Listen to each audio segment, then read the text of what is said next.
नमस्कार साथियों, आइए मैं आज आपको डोमचांच स्थित चंचालनी धाम घुमाता हूं और पर्यटक की संभावना पर बात करता हूं। तो आइए, हम लोग आ चुके हैं डोमचांच और मरकच्चो के सबसे बॉर्डर पे स्थित चंचालनी माता धाम पे। और यहाँ की व्यवस्था आप देख रहे हैं कि किस तरह से ये स्टॉल लगे हुए हैं। जो स्टॉल जो है सो यहाँ कुछ रोजगार सृजन कर रहा है। जिस तरह से संभावनाएं अन्य तीर्थ स्थलों पे होती है, उसी प्रकार का यहाँ पे भी संभावना है। तो आइए मैं आपको दिखाता हूँ और दिखाने का प्रयास करता हूँ कि चंचालनी धाम में किस तरह की संभावनाएं हैं।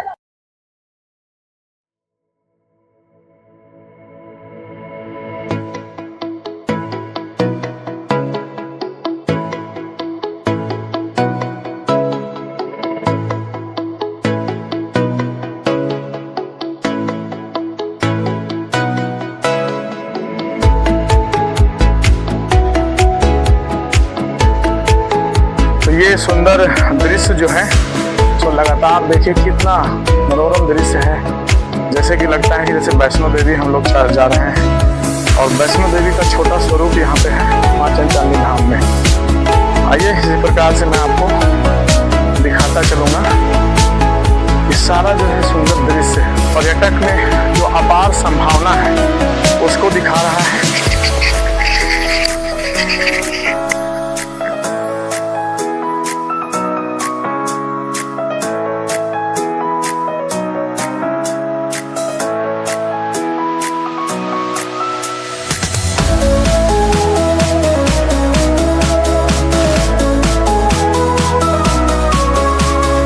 हम लोग अब नजदीक आते जा रहे हैं।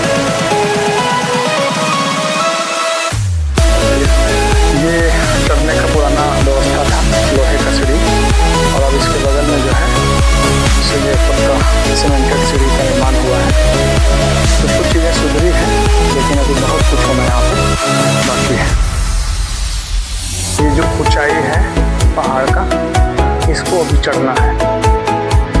सीधा आपको दर्शन करा रहा हूँ चंचालनी धाम का। और इस तरह से जिस तरह से माता वैष्णो देवी का गुफा है, उसी प्रकार का यहाँ पे भी एक गुफा है जिसके अंदर जाके पूजा करते हैं।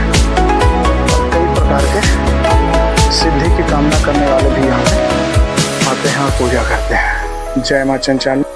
तो जय भोलेनाथ। और जैसा कि हम लोग चंचालनी धाम यहाँ से जस्ट नीचे जहाँ पे मैंने आपको दिखाया था, वो माता का क्षेत्र है, वहाँ पे माता विराजमान है। और ये सबसे शिखर पे भोलेनाथ विराजमान है वहाँ पे आकर के।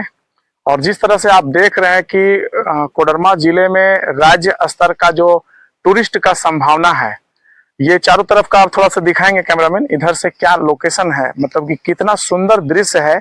कि छोटे तौर पे समझिए कि कैलाश पे जैसे हम लोग विराजमान हो और माता वैष्णो देवी का जिस तरह से दरबार है, उसी दरबार के जैसा यहाँ पे एकदम चारों तरफ का जो वातावरण है, लोकेशन है। अगर इसको यहाँ का व्यवस्था, शासन प्रशासन अगर अच्छी तरह से ध्यान दे तो कहीं ना कहीं ये छोटे तौर पे माता वैष्णो देवी के दरबार जैसा यहाँ पे टूरिस्ट आ सकते हैं और करोड़ों करोड़ रुपया का जो रोजगार में अपना योगदान यह तीर्थ स्थल दे सकता है। तो आवश्यकता है कि सिर्फ यहाँ पे आसपास में चारों तरफ एक कंस्ट्रक्शन, जैसे कि आप इधर देखें, इस तरफ भी चारों तरफ, मतलब इसके चारों तरफ हम शिखर पे हैं और चारों तरफ आप अगर जाएंगे तो पाएंगे कि यहाँ से चारों तरफ का जो लोकेशन है वो कहीं ना कहीं इतना सुंदर है कि बस एक बार इसको सिर्फ पब्लिश करने का जरूरत है, इसका बढ़िया से ब्रांडिंग करने का जरूरत है। जिस तरह से आप देखते हैं अन्य जगह पर एक झूले के माध्यम से यहाँ पे नीचे से जाकर के ऊपर तक लाया जाता है कई तीर्थ स्थलों में, ऐसा राजगीर में भी है कि राजगीर में अगर हम जाते हैं तो उसका एक व्यवस्था किया गया है जो ऊपर तक लोगों को, पर्यटकों को ले जाने की व्यवस्था है। अगर यहाँ आसपास बढ़िया से डेवलप किया जाए, अच्छी व्यवस्था की जाए, तो निश्चित रूप से झारखंड में यह स्थान बहुत विशेष स्थान के रूप में विकसित हो सकता है और यहाँ से करोड़ों करोड़ का संभावना बनता है रोजगार का। तो जरूरी नहीं है कि सिर्फ हम खनिज का दोहन करें और क्षेत्र में रोजगार को हम सिर्फ खनिज, पत्थर खदान और माइका और बाकी चीजें जो बॉक्साइड हमारे पास लोहा तांबा है उसको सिर्फ दोहन करके हम राज्य को शक्तिशाली बनाने पे अपना फोकस करें। ये जो मेन संभावना है टूरिस्ट का, पर्यटकों को बुलाने का, उस पर जरूर काम होना चाहिए। मैं कोशिश करता हूँ थोड़ा और ऊपर जाकर के चारों तरफ का विजुअल आपको दिखाऊं। और ये देखिए, और यहाँ से ये जो लोकेशन है आप जो देख रहे हैं, ये लोकेशन कितना सुंदर है। माता का दरबार। मैं काफी रिस्क उठा करके आपको ये सुंदर विजुअल दिखाने का प्रयास कर रहा हूँ। सबसे शिखर पे जाके आप इसको देखें, आनंद उठाएं और हम सब मिल करके इस तीर्थ स्थान को प्रयास करते हैं कि शासन व्यवस्था तक ले चलें और इसमें शक्ति उपासना के साथ साथ हम लोग जो हैं सो इसको एक टूरिस्ट प्लेस के रूप में विकसित करें। बहुत बहुत धन्यवाद। तो देखिए दोस्तों, मैं अब माता चंचालिनी धाम के सबसे शिखर से नीचे उतर रहा हूं और कितना सुंदर विजुअल यहाँ पे है, कितनी अपार संभावनाएं हैं टूरिस्ट में। पर्यटकों के लिए एक विशेष स्थान बन सकता है।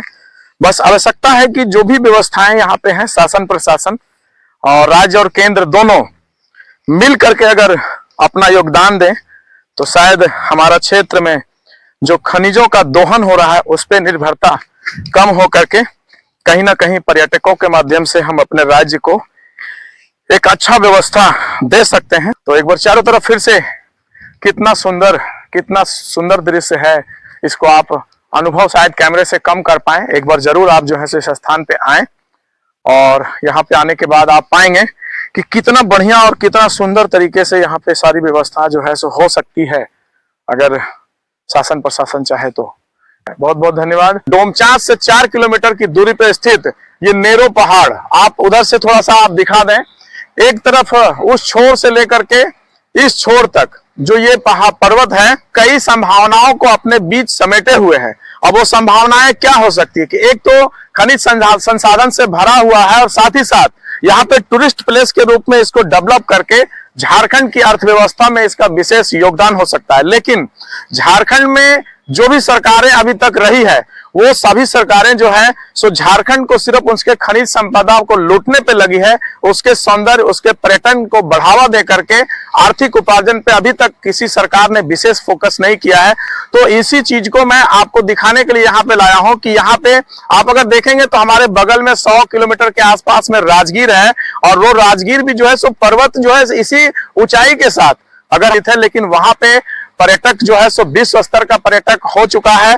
वहां पे इंटरनेशनल लेवल का ग्लास ब्रिज है और बाकी कई ऐसी चीजें हैं जिससे पर्यटक वहां पे जाते हैं और करोड़ों करोड़ रुपया का जो है सो वहां के जीडीपी में अपना योगदान देते हैं। लेकिन ये हमारा जो क्षेत्र है संभावनाओं से तो भरा हुआ है लेकिन वीरान पड़ा हुआ है और ये वीरान पड़े हुए संभावनाओं को आपके बीच ला करके सरकार के बीच लाके, व्यवस्था के बीच ला करके मैं प्रयास कर रहा हूं कि सरकार जागे और इन सभी संभावनाओं पे ध्यान दे करके इसको पर्यटक क्षेत्र पे विकसित करे।